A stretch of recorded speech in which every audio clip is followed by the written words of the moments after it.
একজন লোক ধীরে ধীরে সমুদ্র তটে হাঁটছিল।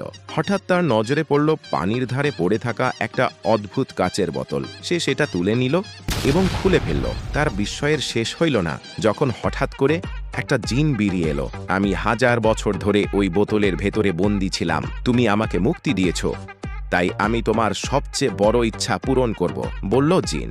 লোকটা বলল, আসলে আমি খুব করে আমেরিকায় আমার বোনের কাছে যেতে চাই, কিন্তু আমি নৌকা কিংবা বিমানে উঠতে ভয় পাই। তুমি কি একটা সোজা হাইওয়ে বানিয়ে দিতে পারো?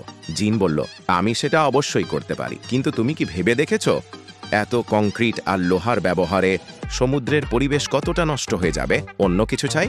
লোকটি বলল, আসলে আমার বিয়ে নিয়ে অনেক সমস্যা চলছে। তুমি কি এমন কিছু করতে পারো যাতে আমি আমার স্ত্রীকে বুঝতে পারি? জিন কিছুক্ষণ চুপ করে থেকে বলল, তুমি 4 লেনের হাইওয়ে চাও না 6 লেনের?